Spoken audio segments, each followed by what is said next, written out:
The title of this podcast is The Wealth of a Person. Most recently, I became reacquainted with a Chinese proverb that says, you can tell the wealth of a man by what they can do without.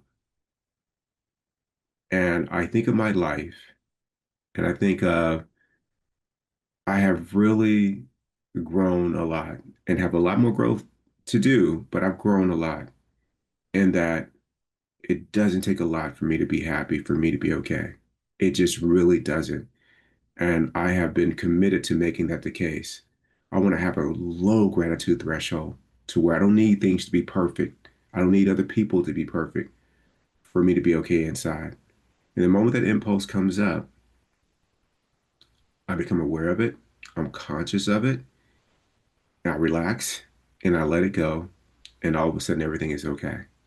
And I recognize that the work is not with the other person or the situation changing, but with me making a choice to accept it exactly as it is and not needing it to be any different. They say that the great way is not difficult for those who have no preferences. And that's kind of like this proverb here. Again, you can tell the wealth of a man by what they can do without. And this weekend, I was on a retreat for the last few days up in Flagstaff, Arizona. It was a great retreat. And I have some friends who live there, and they are affluent. I mean, very affluent. And they have a beautiful, beautiful home. I mean, big bedrooms. Each of the guest rooms is like a master bedroom. They have this amazing view in their backyard, in the back off this incredible balcony overlooking water. It's just golf course way out in the view, the mountains there. It's beautiful. The house is incredible. And while I'm there, I can appreciate how beautiful and comfortable it is, and I want it for nothing without saying, I wish I had this. Like that wasn't there. I was able to celebrate them, be extremely grateful for being invited into the home to have this experience and this shared time with them. Loved it, loved every minute of it. And I wasn't bothered by these thoughts of, I wish I had this, or I got to work harder to get this. None of that was present. And that's an example of, me working on myself in such a way that I'm wealthy. At the retreat that I was at, I was probably in terms of the people that were in the room, these leaders from the business world, from the healthcare world to academia, they are in, if you look at their resume or their CV, their credentials and their achievements are probably 50 pages long, each of them. I mean, they've accomplished and done so much, and they're incredibly educated, and mine doesn't compare to theirs. But I did no comparing, other than for the purposes of sharing in this podcast. And I didn't feel the need to compare myself, to wish I had done more, to wish I was at the same level of education or the number of degrees or any of those things. I was just able to be grateful to be in a room with people that had all these different experiences that I could learn from.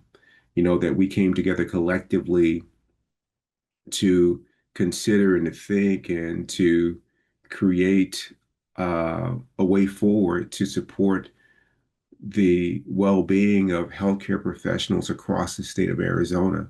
I was just fortunate. And the reason that I was able to be completely present for those conversations, for those insights, for the questions, and to hopefully be able to contribute something to the conversation was because I'm wealthy. I wasn't bogged down by thinking about what I don't have or comparing myself to others or judging what others had to say based on their experiences. I didn't do any of that. And so I was able to just have this just moments throughout, just being so grateful. And I leaned over a few times to my friend Cynthia and smiled and said, thank you for creating a way, creating the opportunity for me to be a part of this amazing work that's been going on since the year 2000. And they've invited me in and made me feel incredibly welcome. And I could do that and be present to it because I feel wealthy, because there's nothing that I feel like I'm missing or I'm incomplete. And that is a beautiful thing, a beautiful thing.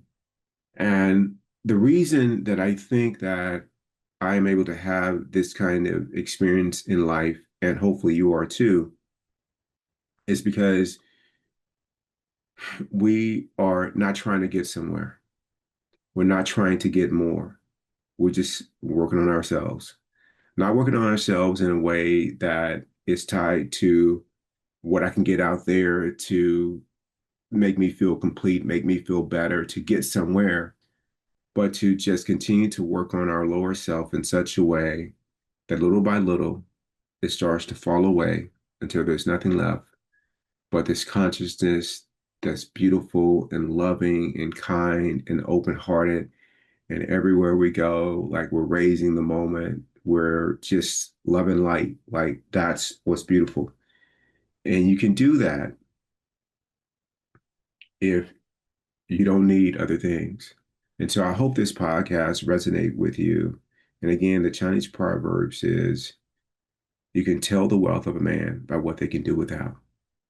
Can you do without the people that you cross paths with having to be a certain way for you to be okay?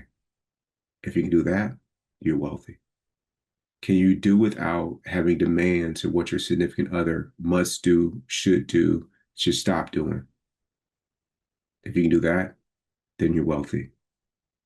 Can you come into work and things not be perfect the way your mind thinks they are, and you can still be a contribution to the space by your energy, your attitude, how you communicate, and how you serve? Can you do that? In your home, can you be a person that is not always nagging or telling people, how they're falling short or what they need to do to make you feel okay? Can you do that out in the world? Can you quiet this need to improve everything outside instead of accepting it as it is, working on yourself, and then if you have something loving to contribute, by all means do that. Can you do that? And if you can, then you're wealthy. But if you can't do any of those things, there's work to be done. There's a lot of work to be done because you're living a life to where what's at the root of your suffering is need, and that's not healthy.